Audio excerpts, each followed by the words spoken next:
I get one question over and over and over again. Well, I get a lot of questions over and over and over again, like, can I buy you a phone? Which, no, I'm not going to buy you a phone. I don't know who you are. But I get other questions too. One of which I always find strange whenever someone asks me. Because when you think about it, there's actually more to it than what's being asked. And I sometimes wonder if the person doesn't really realize this. They're just looking for a simple answer to a fairly complicated question. The question is, should they buy an iPhone or should they buy a Samsung Galaxy? Now, I'm going to tell you right now, that's the wrong question to ask. The right question is similar, but not the same. The real question to ask, you didn't think I was going to tell you before I go into my answer, you didn't think that. Come on. For some of you, you've been around for a while, you knew better than that. Come on now, let's get into it. I'll tell you all about it right after this. This is, you listening to Travis. What up, players? Welcome back. And for all you new people, welcome. My name is Travis and I do tech videos every single week and have a blast doing them. If that sounds like fun to you, sit back, relax, and enjoy the video. Anything I talk about will be in the description below.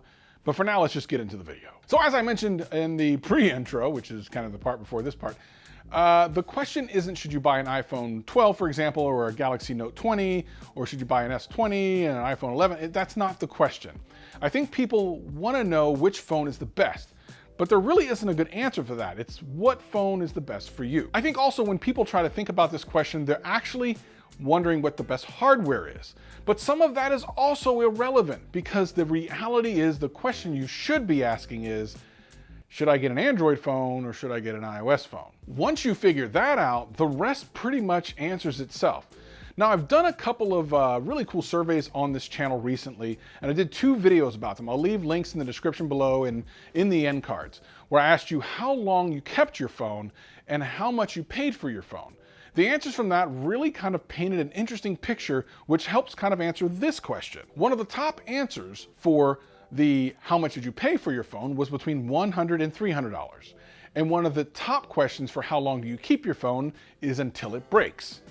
Now, if you put those two people together, those 2 answers together, you got someone who buys like a $150 phone and holds on to it until it breaks.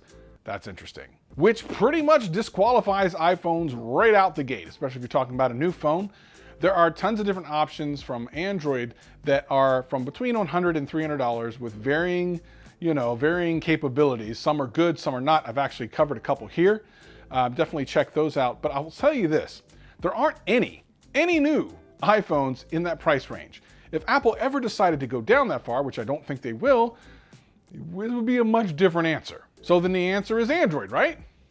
Not so fast. While Android phones across the world are definitely the #1 selling phones if you collectively talk about the operating system, the iPhone 11 and the iPhone XR are the best-selling phone in the entire world, largely because of how many phones they sell here in America. They sell a tremendous amount of iPhones in America. So if you're an American, the answer is iPhone, right? Well, again, not really. I mean, it could be. Here's the thing. If you're looking to hold onto a phone until it breaks, an iPhone is actually your best bet, especially if your phone's going to last 4 to 6 years, mainly because of how well Apple keeps their phones updated. I've been talking about this for well over a year, and some of you have heard me talk about this. You're going to be like, oh, Travis, here we go again. But listen, it bears repeating.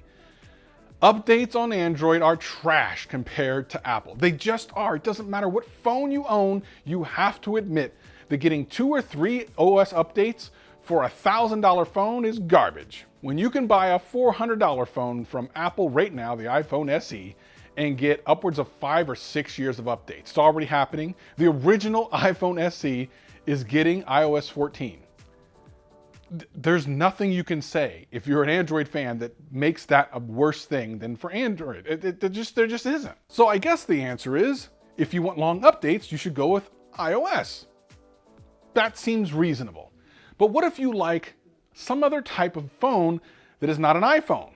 Well, you straight out of luck. That's the problem with iOS, is it's only on one type of phone, an iPhone. It's not on anything else. So it's not like you're going to get a Samsung iPhone. You're not getting a folding phone until Apple comes out with one. You're not going to get a super inexpensive $200 phone with great battery life and a decent processor for $200 that's brand new. You're just not going to do it, not from Apple. Android, on the other side, opens that up to a lot of manufacturers. And while their updates are not entirely awesome, the availability of different types of phones, whether it be a gaming phone or a phone that has cameras at the forefront or whatever it is, there is a phone for everyone on the Android side of the fence. Absolutely, positively, an incredible amount of options. And customization. If you are totally into customization, you have to choose Android. There's no three ways about it.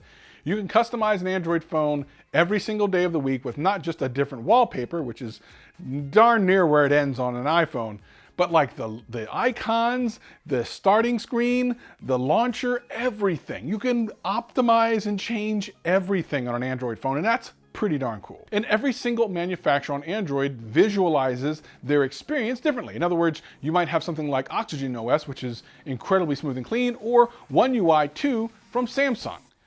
A really great addition above and beyond stock Android. Now, if you're willing to buy into an ecosystem, in other words, have multiple devices under one manufacturer, you can do it with Samsung or Apple, even Huawei and a couple other companies.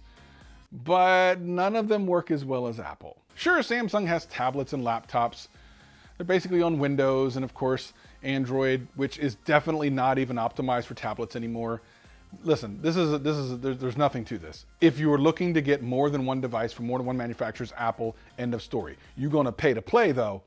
You're gonna pay. You're gonna pay. And if you are someone who likes to trade or sell their phones later on, iPhones tend to hold their value substantially longer and at a substantially higher rate. So that's another thing. If you are someone who loves to trade in your stuff, that's kind of an iPhone thing. And when it comes to pictures and video, I gotta be honest, they're both about the same. There's really, neither one is better than the other.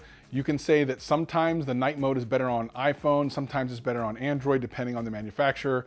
And of course, you can take the APK from the Pixel and put it on just about any Android phone, almost every single one. So that's kind of a toss-up for me.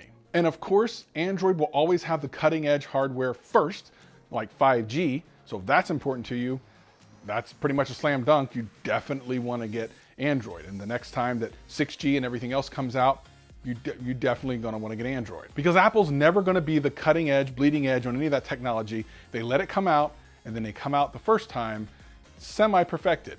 And listen, I got to take my hat off for them for that. It's pretty good. So what if you like a little bit of A and a little bit of B? You don't get to choose that. I'm sorry. Like this is it. You either get an Android phone or an iPhone. Let me help you actually make that final decision. Number one, if you're gonna hold onto your phone for 5 to 6 years, it's an iPhone. I really can't tell you otherwise. They're easy to get repaired if you need to. There's tons of Apple stores all around, especially if you live in America. They hold their value longer than Android phones. That is not to be argued even a little bit. And of course, the updates over time are absolutely excellent. But if you're one of the many in the world, and including the US, who don't want to spend a lot of money on a phone, Android is absolutely it. Plus, you can customize and do all the things. I mean, Android's pretty legit. But if you have a lot of friends who also have iPhones, let me tell you right now, there's nothing like being a part of an iMessage text group and all the different things you can do, the emojis and all the things you can do on iOS, especially if you have friends that have iPhones. That kind of answers that question. If you have a large group of friends and family that have iPhones and you can afford it, an iPhone's the way to go. But if you're a loner, you don't care, and that's nothing that's important to you, and emojis and animojis and all that crap doesn't mean anything to you, but you like customization, you like to be able to do whatever you want to with your phone, and you like to have a different phone than everyone else in the room, Android 100,000% is it. Plus, the price ranges literally are from $100 to like $2,000 with the Galaxy Fold. Literally, like $100 to $2,000 and everything in between. Apple, you just get the same basic looking phone across multiple different price ranges. It's just not that interesting. And if you have a lot of Apple devices, you're gonna love an iPhone, I get it. But Android, from a dollar for dollar perspective, is definitely the one most of you should get. Because here's the thing, I think most people would be fine with an iPhone, even if they don't like Apple. The phones are amazing. The battery life on the 11 Pro, 11 Pro Max, and even the 10R are excellent. So that's not a concern. The cameras are excellent. The operating system is excellent. The updates are excellent. But the reality is you have to spend so much more to get into the Apple ecosystem to really fully enjoy an Apple iPhone that for a lot of you, especially the ones that have been telling me in my comment section that you're looking for a great budget and you just want to know what phone to get, it's probably going to be an Android phone. Maybe. I mean, you tell me in the comments below, are you buying an Android phone or an iPhone? And it really doesn't matter what year it is. We can talk about iOS 14, 15, 16, it doesn't matter. Both operating systems, whether it be Android or iOS, are going to continue to get better. Absolutely better every single year. And they're going to take things from each other. That's all aside. It doesn't matter. These are tools. Don't use them as weapons against each other. Please stop making things seem awkward between each other just because you chose a different phone than they did. That's dumb. Can we get away from that? I just wanted to say that. Can we get away from that? Can we please get away from that? By the way, I just wanted to show you one thing. This video right here is fire. You need to watch it. See you next time. Peace and love.